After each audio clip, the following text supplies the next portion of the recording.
My coffee mug slips from my fingers and shatters against the kitchen tile, sending ceramic shards skittering across the floor. I barely notice. My eyes remain fixed on my phone, thumb scrolling through image after image of smiling faces gathered in my aunt's sunlit backyard. 34 guests. I count them methodically, as if the number might somehow change if I try again. Cousins I haven't seen in years. My mother's college roommate. Even Great Aunt Judith, who needs a walker to get around. Everyone except me. The bridal shower photos show tables draped in cream-colored linens, floral centerpieces in Fiona's favorite coral and mint, champagne flutes raised in countless toasts. A celebration meticulously planned weeks, maybe months in advance. A celebration I never knew existed until this moment. The sting is sharper because just last month, I sent Fiona a handwritten congratulations card with pressed flowers from my balcony garden. I'd even offered to help design her wedding materials, invitations, programs, whatever she needed. Free of charge, a gift from one cousin to another. My Portland condo suddenly feels cold despite spring sunshine streaming through the windows. The light that warmed me minutes ago now feels harsh, exposing. I realize in that moment I wasn't just forgotten. I was deliberately erased. I sink onto a kitchen stool, memories washing over me like a tide I can't escape. Last Thanksgiving flashes before me. Aunt Marlene's voice carrying across the dining room as she praised Fiona's recent promotion at the bank. Vice president at 29? She'd announced, beaming at my younger cousin. Always knew she'd make something of herself. Then, Aunt Marlene's gaze had shifted to me, her smile thinning, and Ocean still doing that little hobby of hers, the logos and whatnot. That little hobby that paid for this condo. That little hobby that built a client list including 3 national brands. My parents had sat silently, nodding along, while relatives positioned Fiona as the golden one, right in front of me. Even when I'd mentioned the down payment on my condo, $150,000 I'd saved over 7 years, the conversation had quickly pivoted back to Fiona's engagement ring. My hands tremble as I pick up my phone again. I pull up my mother's contact information and press call before I can talk myself out of it. She answers on the 4th ring. Ocean? Is everything all right? Her voice holds that familiar note of concern tinged with judgment, as if she's already decided whatever I'm calling about is an overreaction. There was a bridal shower for Fiona yesterday. My voice comes out steadier than I expected. Everyone was there. Why wasn't I invited? A weighted pause stretches between us, then a sigh. Oh, that. Well, Marlene thinks you always make everything about yourself. Fiona deserves her special day. The accusation lands like a slap. Make everything about myself? When have I ever... Please don't start, Ocean. This is exactly what we wanted to avoid. Your cousin deserves to be celebrated without drama. I stand up straighter, suddenly aware that my shoulders have been hunched forward, my body instinctively making itself smaller. So I'm... drama now? That's what you all think of me? It's not personal, Ocean. Not personal. The same words my mother uses whenever she wants to dismiss my feelings. My free hand stops trembling. A strange calm settles over me as I realize this isn't a misunderstanding. This was deliberate, planned, discussed. I'm going to call Aunt Marlene. Ocean, don't... My mother's voice rises with alarm, but I've already ended the call. I find Aunt Marlene's number and dial, surprised by my own steadiness. When her voice comes through, clipped and impatient, I don't bother with pleasantries. Why wasn't I invited to Fiona's bridal shower? A pause. Then, I was wondering when you'd call. No apology, no excuse. Just cold acknowledgement. You shouldn't be there. Fiona deserves a day that's just hers. Just hers. As if my presence would somehow diminish my cousin's happiness. As if I'm a shadow that might darken her spotlight. I'm her cousin, her only cousin.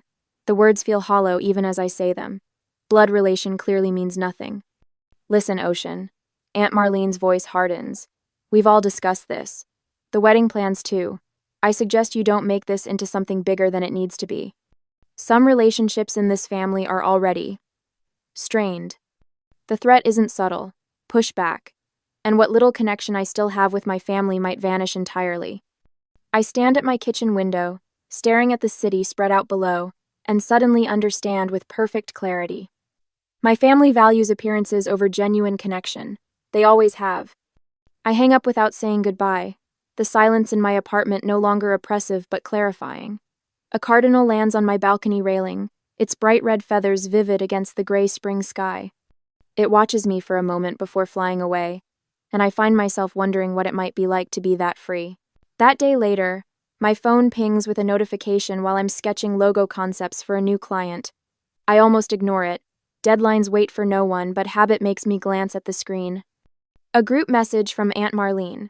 Remember to bring Fiona's wedding flowers on Saturday. Good thing we didn't invite Ocean, less drama.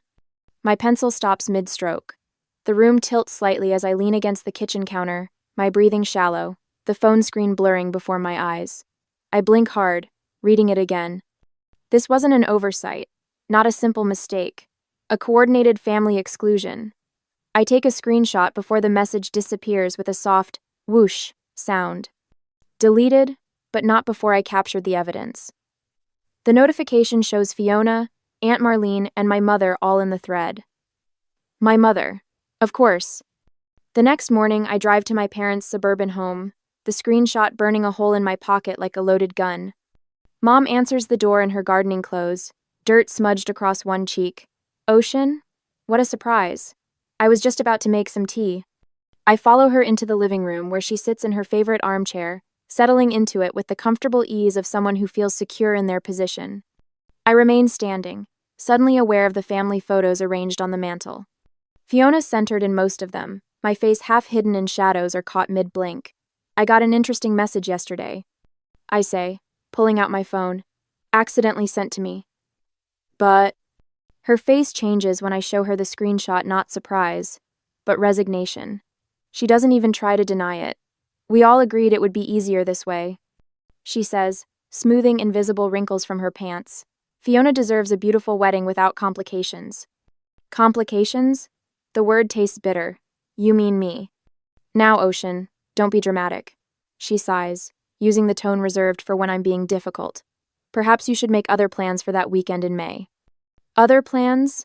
I repeat, my voice steady despite the trembling in my hands. While my cousin gets married at the Grand Lake Hotel? That $95,000 wedding, where every distant relative I barely know is invited except me? Mom's eyebrows lift slightly. How did you know about the venue? Cousin Rachel called last week asking about carpooling to the wedding.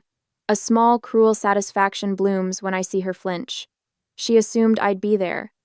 The silence stretches between us like a chasm growing wider by the second. Your father and I think it's better this way, she finally says. The whole family agrees. The whole family has been told what about me exactly? I ask, voice barely above a whisper. She looks away, fiddling with a loose thread on her sleeve.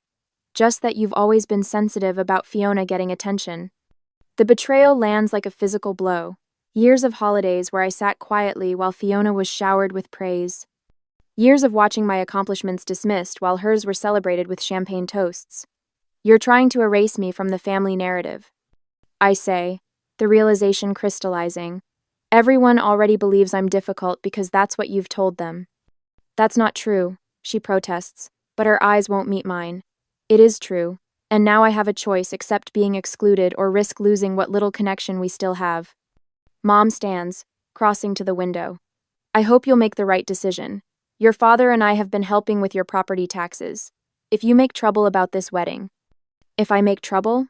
The words escape in a harsh laugh. Like standing up for myself? Like refusing to be erased? This is exactly why Marlene thought it best not to include you. Her voice hardens. Everything becomes a drama with you. 1. I leave without saying goodbye, driving aimlessly for hours. 3 client deadlines pass while I sit paralyzed in my apartment, unable to focus on the simplest design tasks. 3 days of potential revenue vanish while I stare at my phone, waiting for anyone in my family to say this was all a terrible mistake. No one does. That evening, Isla brings Thai food and wine to my condo, listening as I recount every detail. Unlike my family, she doesn't interrupt or dismiss my feelings. That's textbook emotional manipulation. She says, refilling my glass. They're gaslighting you into believing you're the problem when they're the ones excluding you. Her validation feels like the first sip of water after days in a desert. Marlene and your mom are tag-teaming to control the narrative, Isla continues. Classic toxic family dynamics. Later, alone on my balcony, I watch the city lights flicker on as darkness falls. The cardinal returns, perching briefly on the railing before flying away. As I sat there sipping wine gone warm, I wondered whether I should attend the wedding anyway and force a confrontation, or step away completely and build my own celebration elsewhere. The family I'd known all my life was slipping away, but was it worth fighting for relationships that caused so much pain? Fiona's engagement photos appear on my Instagram feed at precisely 8:17 a.m. on a Tuesday. I'm midway through my first cup of coffee when her radiant smile fills my screen, her fiancé gazing at her with practiced adoration against a backdrop of autumn leaves. The caption beneath cuts sharper than any knife could, celebrating our journey with those who truly support us, keeping our wedding intimate with only the people who've always been there. My phone buzzes 3 times in rapid succession. Private messages from cousins I've exchanged perhaps 10 words with at family gatherings over the years. Why are you causing drama during Fiona's special time? Family should support each other no matter what. Aunt Marlene is so upset about your behavior. I set my phone face down on the kitchen counter, my hand trembling slightly. The accusations make no sense until I realize what's happening. They're rewriting history, crafting a narrative where I declined an invitation, rather than acknowledging I was deliberately excluded. My grandmother's call comes that evening as I'm washing dishes, her voice wavering with disappointment. Ocean, honey, I never thought you'd refuse to support your cousin's special day. The plate in my hands nearly slips. Grandma, I wasn't invited. That's not what Marlene told me. Her voice hardens with certainty. She said you couldn't put aside your jealousy for even one day. After we hang up, I stand motionless at my kitchen sink, water running over my hands until it turns from warm to cold. The family story about me is taking shape without my input. According to Isla, who still speaks with my mother weekly, Aunt Marlene has been sharing tearful accounts of my jealousy issues with anyone who will listen. The following week, Barton Media cancels our contract for their spring campaign. The email is polite but clear. We've heard you can be difficult to work with. We need someone who fits our collaborative culture. 3 days later, Westerly Home Goods pulls out of our preliminary discussions. The loss of both projects carves $27,000 from my expected quarterly income. I track the connections methodically. Barton's marketing director plays tennis with my uncle. Westerly's owner attends the same church as Aunt Marlene. Sleep becomes a distant memory. I spend nights hunched over my computer, redesigning my portfolio website instead of resting. Every pixel adjustment, every color shift, feels like reclaiming a small piece of my narrative. At 3 a.m., with my eyes burning from screen glare, I wonder how many hours of work it will take to outrun the whispers. My once comfortable routine fractures. I stop visiting Marigold Coffee despite their perfect oat milk lattes because Aunt Marlene's Bridge Club meets there Thursday mornings. I drive 15 minutes out of my way to shop at a different grocery store after spotting my mother's friend Caroline, examining apples in my usual produce section. Checking social media becomes a form of self-harm. Each notification triggers a physical response, quickened pulse, shallow breathing, fingers turning cold. I start documenting every interaction with family in a leather-bound journal, recording dates, exact wording, witnesses present. The evidence feels important somehow, though I'm not sure who I'm collecting it for. The anonymous text arrives on a Sunday morning. Some people aren't stable enough to attend formal events. Your absence is a kindness to everyone. I recognize the phrasing Aunt Marlene's particular brand of cruelty wrapped in concern. The phone slips from my fingers onto the couch as something inside me finally breaks. The doorbell rings at that exact moment. I consider ignoring it until I hear Isla's voice through the door. I know you're in there, Ocean. I brought Thai food and wedding magazines. She stands on my threshold, clutching a paper bag from Bangkok Kitchen and a stack of glossy publications. Her camera bag is slung over one shoulder. What are you doing here? My voice sounds hollow even to my own ears. Isla pushes past me into the apartment. Let's plan something that's actually worth celebrating, a day that's about joy, not appearances. I'm about to ask what she means when my mother's silver sedan pulls into the visitor parking space visible from my living room window. My stomach clenches. Client call in 5 minutes. I lie, reaching for my laptop as my mother knocks at the door. Isla squeezes my shoulder before retreating to the kitchen with our food. My mother enters without waiting for an invitation, her eyes taking inventory of my living space as if searching for evidence of my supposed instability. We need to talk, Ocean.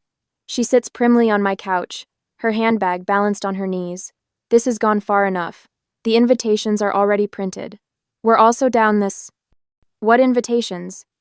I remain standing, suddenly aware of the power dynamics at play. Fiona's wedding invitations. She smooths an invisible wrinkle from her slacks. You need to let this go. This isn't about an invitation. The clarity in my voice surprises even me. It's about years of being treated as less than. Nadia. My mother's face hardens. If you can't support Fiona's happiness, maybe you're not the daughter I thought you were. The words should hurt, but instead, they illuminate something I've never seen clearly before. I straighten my shoulders, reclaiming the full height I've spent years unconsciously diminishing around my family. I'm exactly the daughter you raised. I tell her, my voice steady. I just stopped accepting the role you assigned me. Something flickers across her face, surprise, perhaps even respect before she composes herself. But in that moment, I realize a fundamental truth that changes everything. My worth isn't determined by family validation. It never was. Later that evening, Isla and I sit on my balcony, half-eaten Thai food between us. She scrolls through her calendar on her phone. I have a client photo shoot in Santa Barbara 3 weeks later. Come with me. We'll make it a working vacation. I could use an assistant. The offer brings unexpected tears to my eyes. While my family crafts excuses for my exclusion, my friends are creating alternatives for my inclusion. My phone chimes with a text from Thomas. Just declined my invite to Fiona's wedding. Not going somewhere my friend isn't welcome. The next morning, I wake up and speak confidently about my design business during a networking breakfast for the first time in months. 3 potential clients request follow-up meetings. Something has shifted inside me, a quiet certainty replacing the desperate need for approval. When Isla and I arrive in Santa Barbara 3 weeks later, the Pacific Ocean stretches before us like possibility itself. At a small bookshop near the marina, I meet Mateo, the owner with kind eyes and a quiet laugh who asks thoughtful questions about my design work. You should see my place at sunset, he says after our 3rd coffee together. I restored an old seaside villa just north of here. The light is perfect for someone with your eye for design.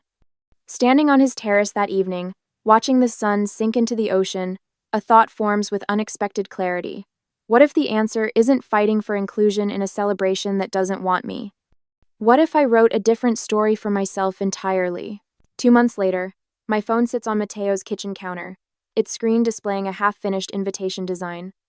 The coastal villa's morning light streams through tall windows, illuminating the space where 18 place settings will soon host the only people who truly matter in my life. What do you think about this font pairing? I point to the screen, where elegant script contrasts with clean sans serif text. Too predictable? Mateo leans forward, the scent of his coffee mingling with the salt air drifting through open windows. It feels like you, confident but not shouting for attention. I smile, making a small adjustment to the spacing. For 3 weeks, every spare moment has gone into planning this gathering. Not a reaction to family drama, but a celebration reflecting who I've become. Each element from hand-pressed botanical prints to custom playlists showcases my professional talents while honoring genuine connections. May 15th, I say, tracing the date on screen. Far enough from Fiona's wedding that no one can claim I'm being competitive. Does it matter what they think? Mateo asks, his voice gentle but challenging. It matters that I know my intentions. I save the file and close my laptop. This isn't about them anymore. For the first time since finding those bridal shower photos, excitement bubbles up without the bitter aftertaste of rejection. I'm creating rather than reacting, building something authentic rather than fighting for space where I'm unwanted. My phone rings, Aunt Marlene's name flashing on screen. I consider letting it go to voicemail, then decide against it. I'm done hiding. Hello? My voice comes out steady, professional. Ocean. Her voice could freeze water. What's this I hear about you planning some vacation during family wedding season? You need to take down those social media posts immediately. I frown, confusion momentarily replacing caution. What posts? Isla's photography page. The save the date announcement for your event. At a seaside villa? On May 15th? My stomach drops. May 15th? But Fiona's wedding isn't until June. Silence stretches between us. When Marlene speaks again, her voice drips with artificial sweetness. Oh, didn't you know? The date was moved weeks ago. May 15th at the Grand Monarch Hotel. Everyone's been informed. Everyone except me. So you're having your little party the same day as Fiona's wedding? The accusation hangs in the air. Family will take sides, Ocean. Think about what you're doing. My first instinct is panic. Should I change my date? Apologize for a conflict I didn't create? But as Marlene continues listing reasons I should rearrange my plans, something hardens inside me. I look at the invitation design, at Mateo setting coffee mugs in the sink, at the home that welcomed me without conditions. I won't rearrange my joy to accommodate your judgment, I say quietly. What did you just say to me? The date stays, Aunt Marlene. Anyone who wants to attend either event should follow their heart. You've made yours clear. I end the call before she can respond. Mateo watches me carefully, waiting. Apparently, Fiona's wedding is the same day as our celebration, I tell him. Complete coincidence. Do you want to change our date? The question hangs between us. With both ceremonies now scheduled for the same day, I faced a choice: postpone my celebration to avoid conflict, or proceed with the day Mateo and I had planned. Was preserving peace with people who excluded me worth disrupting my own happiness? No. I answer finally. We're keeping our date. Mateo nods, understanding without needing explanation. This is the difference between chosen family and blood ties. One requires performance, the other offers acceptance. Later that afternoon, my phone buzzes with Isla's message. Saw your final invitation design. Gorgeous. Consider photography services my gift to you both. I smile, typing back my thanks. Within minutes, a group chat forms with friends, coordinating travel plans, turning our gathering into a weekend celebration. Thomas offers to handle wine selection, while Jana wants to arrange flowers from local markets. You focus on the creative stuff, Mateo says that evening, showing me spreadsheets, tracking accommodations and transportation. I've got logistics covered. As we work side by side, him managing practical details, me designing personal touches, I realize we're creating something neither of my parents would understand. This isn't about reaction, but intention. Not about competition, but completion. My phone begins buzzing constantly with family messages, but friends create a protective buffer. When Aunt Marlene sends a paragraph about selfish choices, Isla responds with oceanfront venue photos. When my mother texts asking how I could do this, Mateo hands me paint swatches for table settings. A week before our celebration, an unexpected text arrives from my cousin Rachel, whom I haven't spoken to in months. Grandmother's asking questions about why you weren't invited to anything. Marlene's story isn't holding up anymore. I read it twice, unsure how to respond. The next day, another message arrives, this time from Uncle David. Something doesn't add up about this wedding drama. Fiona keeps changing her explanation. The family narrative, so carefully constructed, begins showing cracks. Different relatives have been told different versions of my exclusion, and the contradictions are becoming noticeable. When my grandmother's name appears on my phone that evening, I answer immediately. Ocean? Her voice sounds smaller than I remember. I'd like to hear your side of this wedding business. Before I can form a response, another call beeps through my mother. I let it go to voicemail, focusing on my grandmother's questions. Later, I listened to my mother's message, her voice strained with forced casualness. We need to talk about a compromise. Can we meet tomorrow? It's urgent. I set the phone down, looking out at the sunset, painting Mateo's garden in golden light. For the first time, the thought of facing my family doesn't fill me with dread. Whatever comes next, I'm standing on solid ground. The knock on my door comes at 8:15 on a Tuesday morning, 3 days before my ceremony. Through the peephole, I see my mother clutching her purse with white knuckles while Aunt Marlene stands beside her, designer handbag dangling from a tight grip. I consider pretending I'm not home, but the truth needs addressing eventually. Ocean, sweetheart. My mother's voice carries forced cheer as she steps into my condo. We thought we should talk. Aunt Marlene follows, her gaze sweeping critically across my living room where design samples for my ceremony with Mateo lie neatly arranged. This has gone far enough, she says, not bothering with pleasantries. I remain standing while they settle onto my sofa. The power dynamic feels different now. In their presence, I no longer shrink. We'd like to propose a compromise, my mother says, hands fidgeting with her wedding ring. You can attend Fiona's reception. The evening portion only. If her eyes meet Marlene's briefly, you cancel your party. Think about how this looks to everyone, Aunt Marlene adds. 2 events on the same day divides the family, forces people to choose sides. Quote. My mother leans forward, voice dropping. Your grandmother is very stressed about this situation. At her age, this kind of family conflict isn't good for her heart.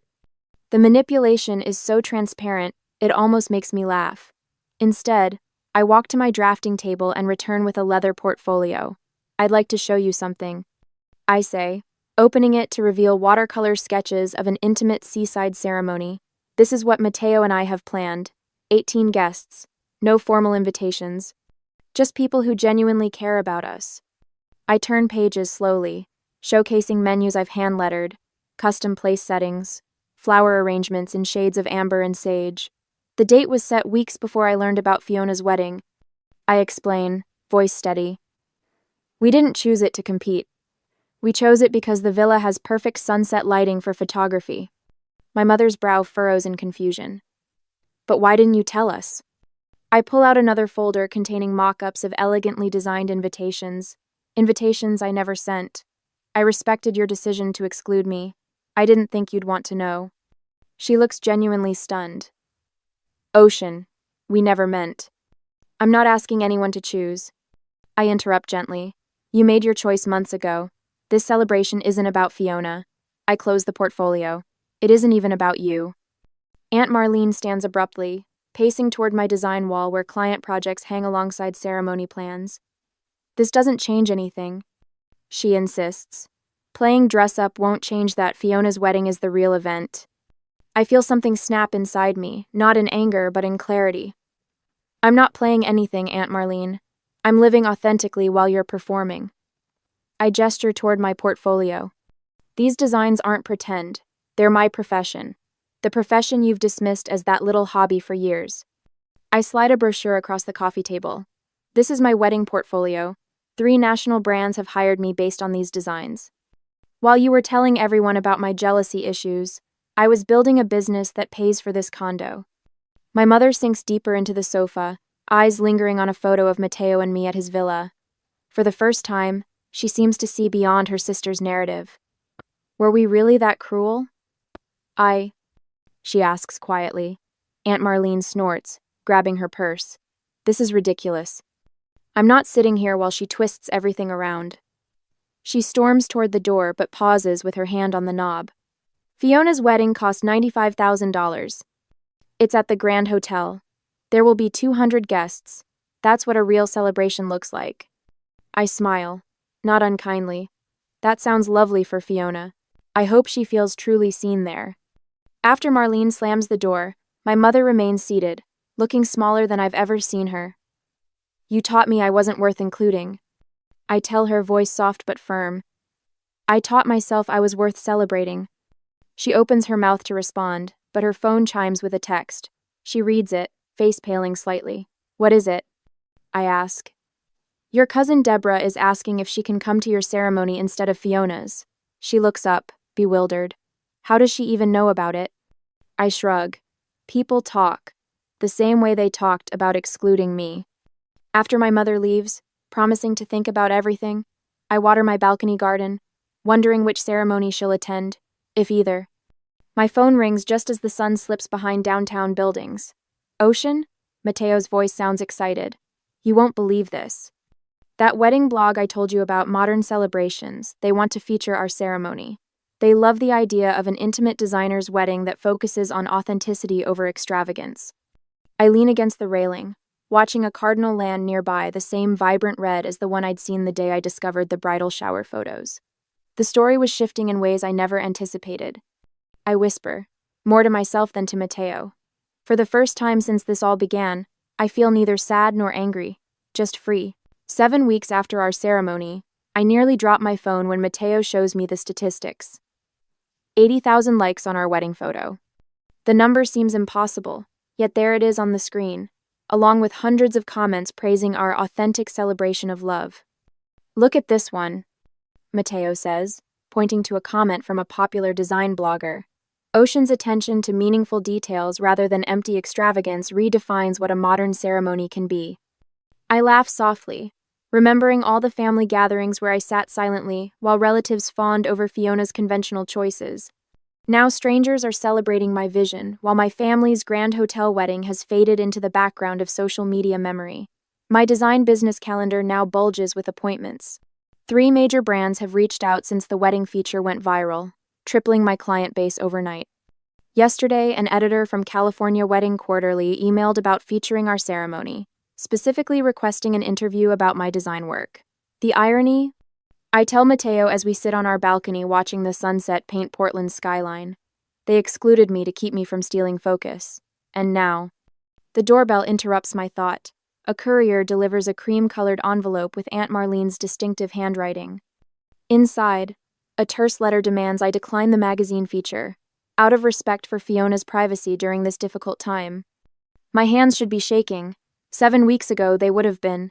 Instead, a calm clarity washes over me as I tuck the letter back into its envelope. "What will you do?" Mateo asks, his voice gentle. I walk to my desk and pull out a copy of the magazine that featured my design portfolio last month. I slip it into a mailing envelope with a note I've composed without hesitation. I'm not competing with Fiona. I'm completing my own story. Note: no anxiety floods my system as I seal the envelope. No desperate need for approval tightens my chest. The transformation still surprises me how completely I've stopped seeking validation from people determined to withhold it. 2 days later, Isla calls with news that sends me spinning through our apartment. "The showcase is confirmed," she announces. 30 designers, and you're the headliner. My friends have organized a rewritten design showcase at a restored estate near Seattle, featuring artists who've reimagined traditional approaches. The event emphasizes authentic connection over manufactured perfection, substance over performance. At the opening reception, Isla raises her glass. "To writing ourselves into stories worthy of our lives," she toasts, and the room erupts in applause. I stand among people who celebrate rather than diminish my vision, and the contrast to family gatherings couldn't be starker. The following month, Mateo and I move into a modest apartment overlooking downtown. The space is smaller than my condo, but filled with light and possibilities. My calendar now includes speaking engagements about authentic design alongside client meetings with companies that value substance over flash. I'm arranging prints for my office wall when the doorbell rings. When I open it, Aunt Marlene stands there with Fiona slightly behind her. Entabted. "We need to talk," Marlene says, pushing past me into the apartment. "This has gone far enough." Fiona looks uncomfortable as Marlene continues. "Was all this necessary? The magazine? The showcase? Were you so determined to make a point?" I study their faces. Marlene's indignant, Fiona's uncertain, and feel a surprising wave of compassion. "You think this is about you?" I ask quietly. "It's the first time I've celebrated without worrying how you'd twist it.